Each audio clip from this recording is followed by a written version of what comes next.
ರಾಜ್ಯ ರಾಜಕಾರಣದಲ್ಲಿ ಈಗ ಕುರ್ಚಿ ಕದನ ಮತ್ತೆ ಮುನ್ನೆಲೆಗೆ ಬಂದಿದೆ. ನವೆಂಬರ್ ಕ್ರಾಂತಿ ಆಗತ್ತೆ ಅಂತ 2-3 ತಿಂಗಳ ಹಿಂದೆಯಷ್ಟೇ ಆರ್ ಅಶೋಕ್ ಅವರು ಭವಿಷ್ಯ ನುಡಿದಿದ್ರು. ಈ ಭವಿಷ್ಯವಾಣಿ ನಿಜವಾಗುತ್ತಾ ಅನ್ನುವಂತಹ ಪ್ರಶ್ನೆ ಈಗ ಎಲ್ಲರನ್ನ ಕಾಡ್ತಾ ಇದೆ. ಹಾಗಾದ್ರೆ ಸಿಎಂ ಸಿದ್ದರಾಮಯ್ಯನವರು ತಮ್ಮ ಅಧಿಕಾರ ಅಥವಾ ತಮ್ಮ ಏನು ಮುಖ್ಯಮಂತ್ರಿ ಸ್ಥಾನವನ್ನ ಬಿಟ್ಟುಕೊಡ್ತಾರಾ ಅನ್ನುವಂತಹದ್ದು ಈಗ ಯಕ್ಷ ಪ್ರಶ್ನೆಯಾಗಿ ಹೋಗ್ಬಿಟ್ಟಿದೆ. ಎಲ್ಲದಕ್ಕಿಂತ ಮುಖ್ಯವಾಗಿ ಇದು ಏನು ಕೈ ಪಾಳ್ಯದಲ್ಲಿ ಅಥವಾ ಕರ್ನಾಟಕ ಅಂದರೆ ಕಾಂಗ್ರೆಸ್ ಪಾಳ್ಯಕ್ಕೆ ಹೈ ಟೆನ್ಷನ್ ಹೆಚ್ಚಿಸುವುದಕ್ಕಿಂತ ಹೆಚ್ಚಾಗಿ ಬಿಜೆಪಿಯವರು ಕೆಲವೊಂದಿಷ್ಟು ಜನರು ಸಿದ್ದರಾಮಯ್ಯನವರನ್ನ ಕೆಳಗೆ ಇಳಿಸಬೇಕು ಅನ್ನುವಂತಹ ಶಪಥ ಮಾಡದಂತೆ ಕಾಣಿಸ್ತಾ ಇದೆ. ಡಿ.ಕೆ. ಶಿವಕುಮಾರ್ ಅವರನ್ನ ಮುಖ್ಯಮಂತ್ರಿಯನ್ನಾಗಿ ಮಾಡೇ ತೀರ್ತೀವಿ ಅನ್ನುವಂತಹ ಶಪಥಗೈದಂತೆ ಕಾಣಿಸ್ತಾ ಇದೆ. ಆದರೆ ಈಗ ಕಾಂಗ್ರೆಸ್ ಹೈಕಮಾಂಡ್ ಏನೆಲ್ಲ ಪ್ರಯತ್ನಗಳನ್ನು ಮಾಡುತ್ತೆ, ಸಿದ್ದರಾಮಯ್ಯನವರನ್ನ ಇಳಿಸಿ ದೊಡ್ಡ ಪ್ರಮಾದವನ್ನ ಎದುರಿಸುತ್ತಾ ಅನ್ನುವಂತಹ ಪ್ರಶ್ನೆ ಮೂಡ್ತಾ ಇದೆ. ಆದರೆ ಸಿದ್ದರಾಮಯ್ಯನವರನ್ನ ಇಳಿಸಿದ್ರೆ ಅಥವಾ ಇಳಿಸೋದು ಅಷ್ಟೊಂದು ಈಸಿನಾ? ಅದು ಕಷ್ಟ ಸಾಧ್ಯ.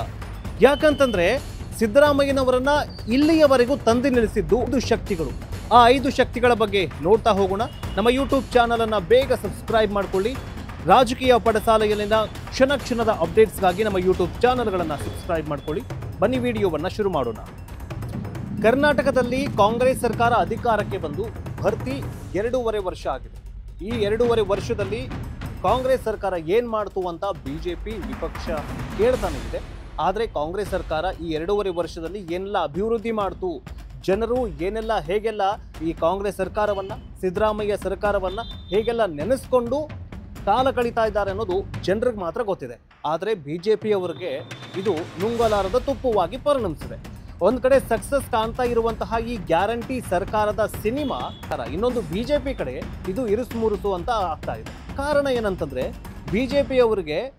ಬಿಜೆಪಿಯವರು ಅಥವಾ ಈ ಮೇಲಿನ ಕೇಂದ್ರ ಸರ್ಕಾರ ಕಾಂಗ್ರೆಸ್ ಸರ್ಕಾರವನ್ನ ಹೆಂಗಾದ್ರೂ ಮಾಡಿ ನೀವು ಇಕ್ಕಳಿಗೆ ಸಿಕ್ಕಾಕ್ಸಿ, ಪ್ರತಿಭಟನೆ ಮಾಡಿ, ಹಿಂಗೆ ಮಾಡಿ ಅಂತ ಒತ್ತಡ ಹೇರ್ತಾ ಇರುವ ಬೆನ್ನಲ್ಲೇ ಎಲ್ಲೂ ಕೂಡ ಸಿಕ್ಕಾಕೊಂಡಿರಲಿಲ್ಲ ಇದೇ ಸಿಎಂ ಸಿದ್ದರಾಮಯ್ಯನವರ ಗ್ಯಾರಂಟಿ ಸರ್ಕಾರ. ಆದರೆ ಈಗ ಒಳಬೇಗುದಿ ಅಥವಾ ಕಾಂಗ್ರೆಸ್ ಸರ್ಕಾರದಲ್ಲಿಯೇ ಈಗ ಮತ್ತೊಂದು ನವೆಂಬರ್ ಕ್ರಾಂತಿ ಎನ್ನುವಂತಹ ಸುದ್ದಿ ಸ್ಫೋಟವಾಗ್ತಾ ಇದೆ. ಸಿದ್ದರಾಮಯ್ಯನವರು ನಾನು ಸಿಎಂ ಭರ್ತಿ 5 ವರ್ಷ ಸಿಎಂ ನಾನೇ ಆಗಿರ್ತೀನಿ ಅಂತ ಒಂದು ಕಡೆ ಹೇಳ್ತಾಗಿದ್ರೆ, ಕಾನ್ಫಿಡೆನ್ಸ್ ಇಂದ ಹೇಳ್ತಾಗಿದ್ರೆ, ಇದೇ ಸಿದ್ದರಾಮಯ್ಯನವರ ವಿರುದ್ಧವಾಗಿ ಡಿ.ಕೆ. ಶಿವಕುಮಾರ್ ಅವರು 50-50 ಅನುಪಾತದ ಸೂತ್ರವನ್ನ ಹೈಕಮಾಂಡ್ ಮುಂದೆ ನಿಲ್ಲಿಸಿದೆ ಅಥವಾ ಹೈಕಮಾಂಡ್ ಎದುರಿಗೆ ಇಟ್ಟುಬಿಟ್ಟಿದೆ. 50-50 ಅನುಪಾತ ಮಾಡದೆ ಹೋದ್ರೆ ನವೆಂಬರ್ನಲ್ಲಿ ದೊಡ್ಡ ಕ್ರಾಂತಿ ಆಗತ್ತೆ ಅನ್ನುವಂತಹ ಮಾತುಗಳು ಕೇಳಿ ಬರ್ತಾಗಿದ್ದಾವೆ. ಇದೆಲ್ಲದರ ಕುರಿತಂತೆ ಹಾಗಾದ್ರೆ ಈಗ ಸಿದ್ದರಾಮಯ್ಯನವರನ್ನ ಹೈಕಮಾಂಡ್ ಕೆಳಗಡೆ ಇಳಿಸತ್ತಾ? ಸಿಎಂ ಸ್ಥಾನದಿಂದ ಕೆಳಗೆ ಇಳಿಸಿದ್ರೆ ಏನಾಗತ್ತೆ? ಯಾಕೆ ಇದುವರೆಗೂ ಟಚ್ ಮಾಡೋಕ್ಕಾಗ್ತಾ ಇಲ್ಲ ಸಿದ್ದರಾಮಯ್ಯನವರನ್ನ ಅನ್ನುವಂತಹ ಪ್ರಶ್ನೆ ಮೂಡುವುದು ಸಹಜ. ಆದರೆ ಸಿದ್ದರಾಮಯ್ಯನವರ ಹಿಂದೆ 5 ಶಕ್ತಿಗಳು ಕೆಲಸ ಮಾಡ್ತಾ ಇದ್ದಾವೆ. ಈ 5 ಶಕ್ತಿಗಳಿಂದಲೇ ಈ ಕ್ಷಣದವರೆಗೂ ಸಿದ್ದರಾಮಯ್ಯನವರು ಗಟ್ಟಿ ಗುಂಡಿಗೆಯಿಂದ ಇವೆಲ್ಲವುಗಳನ್ನು ಎದುರಿಸಿ ನಿಲ್ತಾ ಇದ್ದಾರೆ. ಬರೀ 2025 ಅಥವಾ 2000 ಪೂರ್ಣಾವಧಿ ಸಿಎಂ ನಾನೇ ಅಂತ ಅಷ್ಟೇ ಅಲ್ಲ, ಮುಂದಿನ ವಿಧಾನಸಭೆ ಚುನಾವಣೆಯಲ್ಲೂ ಕೂಡ ನಾನೇ ಸಿಎಂ ಕ್ಯಾಂಡಿಡೇಟ್ ಅನ್ನೋದರ ಮೂಲಕ ವಿರೋಧಿಗಳಿಗೆ ಸ್ಪಷ್ಟ ಸಂದೇಶವನ್ನ ಕೊಟ್ಟಂತೆ ಕಾಣಿಸ್ತಾ ಇದೆ. ಹಾಗಾದ್ರೆ ಈ ಸಿಎಂ ಡಿ.ಸಿ.ಎಂ ನಡುವಿನ ಈ ಸಿಎಂ ಗುದ್ದಾಟ ಅಥವಾ ಈ ಕುರ್ಚಿ ಕದನಕ್ಕೆ ಯಾಕೆ ಇನ್ನೂವರೆಗೂ ಹೈಕಮಾಂಡ್ ಕೈ ಹಾಕಿಲ್ಲ? ಸಿದ್ದರಾಮಯ್ಯನವರನ್ನ ಈ ಕ್ಷಣದವರೆಗೂ ಟಚ್ ಮಾಡೋದಕ್ಕಾಗಿಲ್ಲ ಅನ್ನೋದಕ್ಕೆ ಕಾರಣ 5 ಶಕ್ತಿಗಳು. ಜೊತೆಗೆ ಮುಂದಿನ 2029 ಚುನಾವಣೆಯಲ್ಲೂ ಕೂಡ ನಾನೇ ಸಿಎಂ ಕ್ಯಾಂಡಿಡೇಟ್, ನನ್ನ ನೇತೃತ್ವದಲ್ಲಿಯೇ 2021 ವಿಧಾನಸಭೆ ಚುನಾವಣೆ ನಡೆಯುತ್ತೆ ಅಂತ ಘಂಟಾಘೋಷವಾಗಿ ಸಿಎಂ ಸಿದ್ದರಾಮಯ್ಯನವರು ಹೇಳ್ತಾ ಇದ್ದಾರೆ. ಅಂದರೆ ಅವರ ಹಿಂದೆ 5 ಶಕ್ತಿಗಳಿದ್ದಾವೆ. ಆ 5 ಶಕ್ತಿಗಳು ಯಾವುವು ಅಂತಂದರೆ, ಒಂದು ಹೈಕಮಾಂಡ್ ಬೆಂಬಲ, ಅದರಲ್ಲೂ ರಾಹುಲ್ ಗಾಂಧಿ ಬೆಂಬಲ. 2ನೇಯದು ಜನ ಬೆಂಬಲ. 3ನೇಯದು ಶಾಸಕರ ಬೆಂಬಲ. 4ನೇಯದು ಯಾವುದು? ಅಹಿಂದ ಬೆಂಬಲ. 5ನೇಯದು ವಿರೋಧ ಪಕ್ಷದಲ್ಲಿರುವಂತಹ ನಾಯಕರ ಬೆಂಬಲ. ಈ 5 ಶಕ್ತಿಗಳು ಸಿದ್ದರಾಮಯ್ಯನವರ ಹಿಂದೆ ಇರೋದ್ರಿಂದ ಸಿದ್ದರಾಮಯ್ಯನವರನ್ನ ಟಚ್ ಮಾಡೋದಕ್ಕಾಗ್ತಾ ಇಲ್ಲ. ಇವನ್ ಮೋದಿಯವರಿಗೂ ಕೂಡ ಟಚ್ ಮಾಡೋದಕ್ಕಾಗ್ತಾ ಇಲ್ಲ. ಹೈಕಮಾಂಡ್ ಕರ್ನಾಟಕ ಕಾಂಗ್ರೆಸ್ ಹೈಕಮಾಂಡ್ ಬಿಡಿ, ಬಿಜೆಪಿಗೂ ಕೂಡ ಟಚ್ ಮಾಡೋದಕ್ಕಾಗ್ತಾ ಇಲ್ಲ. ಒಂದೊಂದಾಗಿ ನೋಡ್ತಾ ಹೋಗೋದಾದ್ರೆ, ಮೊದಲಿಗೆ ರಾಹುಲ್ ಗಾಂಧಿ ಬೆಂಬಲ. ರಾಹುಲ್ ಗಾಂಧಿ ಬೆಂಬಲ ಯಾಕಿದೆ ಅಂತಂದ್ರೆ, ಸ್ಪಷ್ಟವಾಗಿ ಗೊತ್ತಿದೆ ರಾಹುಲ್ ಗಾಂಧಿ ಅವರಿಗೆ ಸಿದ್ದರಾಮಯ್ಯನವರನ್ನ ಟಚ್ ಮಾಡಿದ್ದೆಯಾದಲ್ಲಿ ಕರ್ನಾಟಕದಲ್ಲಿ ಕಾಂಗ್ರೆಸ್ ನಿರ್ನಾಮ ಆಗಿ ಹೋಗುತ್ತೆ ಅನ್ನುವಂತಹದ್ದು ರಾಹುಲ್ ಗಾಂಧಿ ಅವರಿಗೆ ಗೊತ್ತಿದೆ. ಯಾಕಂತಂದ್ರೆ ಅವರ ಹಿಂದೆ ಜನ ಬೆಂಬಲವೂ ಇದೆ, ಜೊತೆಗೆ ಆಡಳಿತ ಅನುಭವವೂ ಕೂಡ ಇದೆ. 2 ಸರ್ತಿ CM ಆಗಿದ್ದಾರೆ. ಆರ್ಥಿಕ ತಜ್ಞರು, ವಕೀಲರು ಹೆಂಗೆ ಮಾತಾಡಬೇಕನ್ನುವಂತಹ ಸೆನ್ಸ್ ಆಫ್ ಹ್ಯೂಮರ್ ಗೊತ್ತಿದೆ ಸಿದ್ದರಾಮಯ್ಯನವರಿಗೆ. ಅದಕ್ಕೋಸ್ಕರ ರಾಹುಲ್ ಗಾಂಧಿಯವರು ಸಿದ್ದರಾಮಯ್ಯನವರನ್ನು ಟಚ್ ಮಾಡೋದಕ್ಕೆ ಹೋಗ್ತಾ ಇಲ್ಲ. ಇನ್ನು ಎರಡನೇ ಶಕ್ತಿ ಸಿದ್ದರಾಮಯ್ಯನವರ ಬೆನ್ನ ಹಿಂದೆ ನಿಂತಿರುವುದಂತಂದರೆ ಶಾಸಕರ ಬೆಂಬಲ. ಇಲ್ಲಿ DK ಶಿವಕುಮಾರ್ ಅವರ ಒಂದು ಬಣ ಇದೆ, ಇನ್ನೊಂದು ಸಿದ್ದರಾಮಯ್ಯನವರ ಬಣ ಇದೆ ಅಂತ ಅನ್ನೋದು ಎಲ್ರಿಗೂ ಕೂಡ ಗೊತ್ತಿದೆ. ಕರ್ನಾಟಕ ಒಂದು ರಾಜಕೀಯ ಇತಿಹಾಸದಲ್ಲಿಯೇ ಎಲ್ರಿಗೂ ಕೂಡ ಗೊತ್ತಿದೆ. ಇವನ್ ವಿಪಕ್ಷ ನಾಯಕರಿಗೂ ಕೂಡ ಗೊತ್ತಿದೆ. ಈಗ ಶಾಸಕರ ಬೆಂಬಲ ಅಂತಂದರೆ, ಈಗ ಸಿದ್ದರಾಮಯ್ಯನವರ ಬೆಂಬಲಕ್ಕೆ ನಿಂತಿರುವಂತಹ ಶಾಸಕರ ಸಂಖ್ಯೆ ಎಷ್ಟು? DK ಶಿವಕುಮಾರ್ ಅವರು CM ಆಗಲಿ ಅಂತ ಹೇಳ್ತಾ ಇರುವಂತಹ ಶಾಸಕರ ಸಂಖ್ಯೆ ಎಷ್ಟು? ಈ ಸಂಖ್ಯೆಗಳಲ್ಲೂ ಕೂಡ ಸಿದ್ದರಾಮಯ್ಯನವರ ಬೆಂಬಲಕ್ಕೆ ನಿಂತಿರುವ ಶಾಸಕರ ಸಂಖ್ಯೆ ದುಪ್ಪಟ್ಟಿದೆ. ಅಂದರೆ 2 ಅಂಕಿ ಅಲ್ಲ 3 ಅಂಕಿ ಇದೆ ಅಂತಲೂ ಕೂಡ ಹೇಳಲಾಗ್ತಾ ಇದೆ. ಹೀಗಾಗಿ ಶಾಸಕರ ಬೆಂಬಲವೂ ಕೂಡ ಸಿದ್ದರಾಮಯ್ಯನವರಿಗೆ ಇರೋದ್ರಿಂದಾಗಿ CM ಕುರ್ಚಿಯಿಂದ ಸಿದ್ದರಾಮಯ್ಯನವರನ್ನ ಇಳಿಸೋದು ಬೇಡ. ಸಪೋಸ್ ಏನಾದರೂ DK ಶಿವಕುಮಾರ್ ಅವರೇನಾದರೂ ಆದರೆ ಆವಾಗ ಶಾಸಕರ ನಡುವೆ ಭಿನ್ನಮತ ಸ್ಫೋಟವಾಗುವ ಸಾಧ್ಯತೆಗಳು ಇರೋದ್ರಿಂದಾಗಿ ಇದನ್ನು ಕೂಡ ತಲೆಯಲ್ಲಿ ಇಟ್ಕೊಂಡಿರುವಂತಹ ಹೈಕಮಾಂಡ್ ಈಗ ಸಿದ್ದರಾಮಯ್ಯನವರನ್ನ ಬದಲಿಸುವ ಚಾನ್ಸಸ್ ಕಡಿಮೆ ಇದೆ ಅಂತ ಹೇಳಲಾಗ್ತಾ ಇದೆ. ಇನ್ನು 3ನೇದಾಗಿ ಜನ ಬೆಂಬಲ. ಒಬ್ಬ ರಾಜಕೀಯ ನಾಯಕನಿಗೆ ಅಥವಾ ರಾಜಕೀಯದಲ್ಲಿ ಪಳಗಬೇಕಂತಂದ್ರೆ ಜನ ಬೆಂಬಲ ತುಂಬ ಇಂಪಾರ್ಟೆಂಟ್ ಆಗುತ್ತೆ. ಅದು ಯಾರೇ ಆಗಿರಲಿ, ಸಾದಾ ಗ್ರಾಮ ಪಂಚಾಯಿತಿ ಅಧ್ಯಕ್ಷನಿಂದ ಹಿಡ್ಕೊಂಡು ಪ್ರಧಾನಮಂತ್ರಿಯವರೆಗೂ ಜನ ಬೆಂಬಲ ತುಂಬ ಇಂಪಾರ್ಟೆಂಟ್ ಆಗುತ್ತೆ. ಆ ಜನಶಕ್ತಿ, ಆ ಜನ ಬೆಂಬಲ CM ಸಿದ್ದರಾಮಯ್ಯನವರಿಗೆ ಇರೋದ್ರಿಂದಾಗಿಯೇ 2 ಸರ್ತಿ CM ಆಗಿದ್ದಾರೆ, ಕರ್ನಾಟಕದ ಮುಖ್ಯಮಂತ್ರಿ ಆಗಿದ್ದಾರೆ. ಹಾಗಾಗಿ ಸಿದ್ದರಾಮಯ್ಯನವರಿಗೆ ಜನ ಬೆಂಬಲ ತುಂಬಾನೇ ಇದೆ.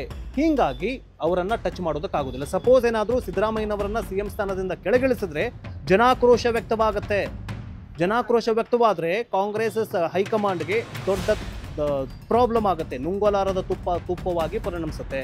ಹೀಗಾಗಿ ಹೈಕಮಾಂಡ್ ಜನ ಬೆಂಬಲ ಇರುವಂತಹ ಸಿದ್ದರಾಮಯ್ಯನವರನ್ನ ಕೆಳಗಿಳಿಸೋದಕ್ಕೆ ಒಂದು ಸ್ವಲ್ಪ ಹಿಂದೆ ಮುಂದೆ ನೋಡುವ ಸಾಧ್ಯತೆಗಳು ಜಾಸ್ತಿ ಆಗಿದೆ. ಇಲ್ಲಿ BJPನಲ್ಲಿ 75 ವರ್ಷ ಆದವರಿಗೆ ರಾಜಕೀಯ ನಿವೃತ್ತಿ ಅಂತ ಒಂದು ನಿಯಮ ಇದೆ. ಆ ರಾಜಕೀಯ ನಿವೃತ್ತಿ BJPಯಲ್ಲಿ ಮಾತ್ರ ಇರೋದ್ರಿಂದಾಗಿ ಕಾಂಗ್ರೆಸ್ನಲ್ಲಿ ಯಾವುದೇ ಇಲ್ಲ. ಹೀಗಾಗಿ ಜನ ಬೆಂಬಲ ಮತ್ತು ಜನಶಕ್ತಿ ಇರುವಂತಹ ಸಿದ್ದರಾಮಯ್ಯನವರು ಮುಂದಿನ ಸರ್ತಿ, ಈ ಸರ್ತಿ ಪೂರ್ಣಾವಧಿ CM ಆಗೋದು ಪಕ್ಕ. ಆದರೆ 2029ರ ಚುನಾವಣೆಯಲ್ಲೂ ಕೂಡ ಸಿದ್ದರಾಮಯ್ಯನವರ ನೇತೃತ್ವದಲ್ಲಿಯೇ ಕಾಂಗ್ರೆಸ್ ಚುನಾವಣೆ ಹೋಗುವಂತಹದ್ದು ಕೂಡ ಎಲ್ಲ ಲಕ್ಷಣಗಳು ಕಾಂಗ್ರೆಸ್ ಹೈಕಮಾಂಡ್ನಿಂದ ಬರ್ತಾಗಿದೆ. ಇದು ಕನ್ಫರ್ಮ್. ಇನ್ನು 4ನೇಯದು ಆಡಳಿತ. ಈಗೇನು CM ಸಿದ್ದರಾಮಯ್ಯನವರು ಆಡಳಿತ ಮಾಡ್ಕೊಂಡು ಬರ್ತಾ ಇದ್ದಾರಲ್ಲ, ತಾವು ಕೊಟ್ಟಂತಹ ಭರವಸೆಗಳನ್ನು ಈಡೇರಿಸ್ಕೊಂಡು ಬರ್ತಾ ಇದ್ದಾರೆ. ಕರ್ನಾಟಕದಲ್ಲಷ್ಟೇ ಅಲ್ಲ, ಇಡೀ ದೇಶಕ್ಕೆ ಮಾದರಿ ಸಿದ್ದರಾಮಯ್ಯ, ಮಾದರಿ CM ಅಂತ ಪಟ್ಟವನ್ನು ಗಿಟ್ಟಿಸಿಕೊಂಡಿದ್ದಾರೆ. ಅದು ಮೊದಲಿನಿಂದಲೂ ಕೂಡ. ಅಂದರೆ ಅನ್ನರಾಮಯ್ಯ, ಅನ್ನಭಾಗ್ಯವನ್ನು ತಂದುಕೊಟ್ಟು ಅನ್ನರಾಮಯ್ಯ ಆಗಿದ್ದಾರೆ. ಶಾದಿ ಭಾಗ್ಯ ತಂದುಕೊಟ್ಟು ಶಾದಿ ಭಾಗ್ಯ. ಆದರೆ CM ಸಿದ್ದರಾಮಯ್ಯ ಅವರು ಅನೇಕ ಯೋಜನೆಗಳನ್ನು ತಗೊಂಡು ಬಂದಿದ್ದಾರೆ. ಸೊ ಇವೆಲ್ಲ ಯೋಜನೆಗಳು ಇಂದಿಗೂ ಕೂಡ ನಡೆದುಕೊಂಡು ಬರ್ತಾ ಇದ್ದಾವೆ. ಅದು ಯಾವುದೇ ಸರ್ಕಾರ ಬರಲಿ ಬಿಡಲಿ. ಮೊನ್ನೆಯಷ್ಟೇ ಹೋದ ಸರ್ತಿ BJP ಸರ್ಕಾರ ಇತ್ತು, ಆ ಸಂದರ್ಭದಲ್ಲೂ ಕೂಡ ಅನ್ನಭಾಗ್ಯ ಯೋಜನೆ ಬಂದ್ ಮಾಡಿರಲಿಲ್ಲ. ಅಂತಹ ಜನಪ್ರಿಯ ಯೋಜನೆಗಳನ್ನು ತರುವಲ್ಲಿ ಯಶಸ್ವಿಯಾಗಿರುವಂತಹ ಏಕೈಕ ಮುಖ್ಯಮಂತ್ರಿ ಅಂತಂದರೆ ಅದು ಸಿದ್ದರಾಮಯ್ಯನವರು ಅಂತಲೇ ಹೇಳಬಹುದು. ಈಗ ಗ್ಯಾರಂಟಿ ಯೋಜನೆಗಳನ್ನು ಕೂಡ ಅಷ್ಟೇ, ಎಲ್ಲ BJPಗರು ಅಥವಾ ಹೈಕಮಾಂಡ್ ಅಥವಾ ಇದೇ ಮೋದಿಯವರು ಗ್ಯಾರಂಟಿ ಯೋಜನೆಗಳನ್ನು ತಗೊಂಡ್ಬಂದಿದ್ದಾರೆ, ಲೂಟಿ ಹೊಡಿತಾ ಇದ್ದಾರೆ. ಬಡವರ ರಾಷ್ಟ್ರ, ಬಡವರ ರಾಜ್ಯವಾಗತ್ತೆ ಅಂತ ಇದೇ ಮೋದಿಯವರು ಹೇಳಿದರು. ಆದರೆ ಇದೇ ಮೋದಿಯವರಿಗೆ ಪ್ರೇರಣೆಯಾಗಿದ್ದು ಸಿದ್ದರಾಮಯ್ಯನವರ ಗ್ಯಾರಂಟಿ ಯೋಜನೆಗಳು. ಈಗ ಬಿಹಾರ ಎಲೆಕ್ಷನ್ ಆಗಿರಬಹುದು, ಅಥವಾ ಮುಂದಿನ ಸರ್ತಿ ಬರ್ತಾ ಇರುವಂತಹ ಆಂಧ್ರ ಪ್ರದೇಶದ ಎಲೆಕ್ಷನ್ ಆಗಿರಬಹುದು, ಅದರ ಮುಂದಿನ ವರ್ಷ ಬರ್ತಾ ಇರುವಂತಹ ಅಸ್ಸಾಂ ಎಲೆಕ್ಷನ್ ಆಗಿರಬಹುದು, ಇವೆಲ್ಲವುಗಳಿಗೆ ಪೂರಕ ಎಂಬಂತೆ ಸಿದ್ದರಾಮಯ್ಯನವರ ಯೋಜನೆಗಳನ್ನೇ ಇವರು ಜಾರಿಗೆ ತರ್ತಾ ಇದ್ದಾರೆ. ಇದರ ಮೇಲೇನೆ ಅರ್ಥ ಮಾಡ್ಕೊಳ್ಳಿ, ಸಿದ್ದರಾಮಯ್ಯನವರ ಗ್ಯಾರಂಟಿ ಯೋಜನೆಗಳು ದೇಶಕ್ಕೆ, ರಾಜ್ಯಕ್ಕೆ ಅಥವಾ ಜನಗಳಿಗೆ ಮಾತ್ರ ಮಾದರಿಯಾಗಿಲ್ಲ ಅಥವಾ ಯೂಸ್ ಆಗಿಲ್ಲ, ವಿರೋಧ ಪಕ್ಷದಲ್ಲಿ ಇರುವಂತಹ ಮೋದಿಯವರಿಗೂ ಕೂಡ ಯೂಸ್ ಆಗಿದೆ. ಸೊ ಹೀಗಾಗಿ ಕ್ಷಣಕ್ಕೂ ಅಥವಾ ಪ್ರತಿಯೊಂದು ಹಂತದಲ್ಲೂ ಸಿದ್ದರಾಮಯ್ಯನವರು ಸಕ್ಸಸ್ ಕಾಣ್ತಾ ಹೋಗಿದ್ದಾರೆ. ಸಪೋಸ್ ಏನಾದರೂ ಇಂತಹ ಸಕ್ಸಸ್ ಪರ್ಸನ್ನನ್ನು ಅಥವಾ ಸಕ್ಸಸ್ ಪೊಲಿಟಿಷಿಯನ್ನನ್ನು ನೀವೇನಾದರೂ CM ಸ್ಥಾನದಿಂದ ಕೆಳಗಿಳಿಸಿದ್ರೆ ಜನಾಕ್ರೋಶ ವ್ಯಕ್ತವಾಗುತ್ತೆ. ರಾಜಕೀಯ ಪಡಸಾಲೆಯಲ್ಲಿ ಒಬ್ರು ಯಾರ್ದೋ ಮಾತು ಕೇಳಿ ಅಥವಾ ನವೆಂಬರ್ ಕ್ರಾಂತಿ ಅಂತ ಹೇಳಿಕೊಂಡು ಸಪೋಸ್ ಏನಾದರೂ ಸಿದ್ದರಾಮಯ್ಯನವರನ್ನ ಇಳಿಸಿದ್ದೇ ಆದಲ್ಲಿ ಕರ್ನಾಟಕದಲ್ಲಿ ಕಾಂಗ್ರೆಸ್ ನಿರ್ನಾಮ ಆಗೋದು ಶತಸಿದ್ಧ ಅಂತ ಕೆಲವೊಂದಿಷ್ಟು ರಾಜಕೀಯ ತಜ್ಞರು ಹೇಳ್ತಾ ಇದ್ದಾರೆ. ರಾಜ್ಯದ ರಾಜಕೀಯವನ್ನು ಹತ್ತಿರದಿಂದ ನೋಡಿ ಬೆಳೆದಂಥವರು ಇಂತಹ ಮಾತುಗಳನ್ನು ಹೇಳ್ತಾ ಇದ್ದಾರೆ ಅಂತಂದರೆ ಸಿದ್ದರಾಮಯ್ಯನವರಿಗೆ ಇರುವಂತಹ ಶಕ್ತಿ, ಜನ ಬೆಂಬಲ ಎಷ್ಟಿದೆ ಅನ್ನೋದು ಗೊತ್ತಾಗುತ್ತೆ. ಒಂದು ಕಡೆ CM ಸಿದ್ದರಾಮಯ್ಯನವರು ಹೇಳ್ತಾ ಇದ್ದಾರೆ, ಹೈಕಮಾಂಡ್ ಏನು ಹೇಳುತ್ತೋ ಅದಕ್ಕೆ ನಾನು ಬದ್ಧವಾಗಿದ್ದೀನಿ. 5 ವರ್ಷ ಪೂರ್ಣಾವಧಿ CM ನೀವೇ ಅಂತ ಹೇಳಿದ್ರು ಕೂಡ ನಾನು ರೆಡಿ ಇದ್ದೀನಿ. ಇಲ್ಲ, ನಾನು 50-50 ಅನುಪಾತದಲ್ಲಿ ನೀವೇನಾದರೂ ಅಧಿಕಾರ ಮಾಡಿ ಅಂತಂದ್ರು ಅದಕ್ಕೂ ಕೂಡ ನಾನು ರೆಡಿ ಇದ್ದೀನಿ ಅಂತ ಮೇಲ್ನೋಟಕ್ಕೆ ಹೇಳ್ತಾ ಇದ್ದಾರೆ. ಆದರೆ ಈಗ ಹೈಕಮಾಂಡ್ ಯಾವ ನಿರ್ಧಾರಗಳನ್ನು ತೆಗೆದುಕೊಳ್ಳುತ್ತೆ ಅನ್ನೋದು ತುಂಬ ಇಂಪಾರ್ಟೆಂಟ್ ಆಗುತ್ತೆ ಕಾಂಗ್ರೆಸ್ ಪಕ್ಷಕ್ಕೆ. ಸಪೋಸ್ ಏನಾದರೂ ಇಲ್ಲಿ 50-50 ಅನುಪಾತದಲ್ಲಿ DK ಶಿವಕುಮಾರ್ ಅವರು ಏನಾದರೂ CM ಆದರೆ ಅದು 2029ರ ವಿಧಾನಸಭೆ ಚುನಾವಣೆಗೆ ಅತಿಯಾದ ಎಫೆಕ್ಟ್ ಆಗೋದಂತೂ ಪಕ್ಕ.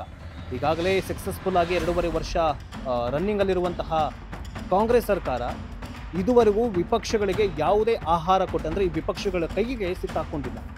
ಈಗೇನಾದರೂ CM ಸಿದ್ದರಾಮಯ್ಯನವರನ್ನು ಬದಲಿಸಿದ್ದೇ ಆದಲ್ಲಿ ವಿಪಕ್ಷಗಳಿಗೆ ದೊಡ್ಡ ಆಹಾರವಾಗುವುದಂತೂ ಶತಸಿದ್ಧ.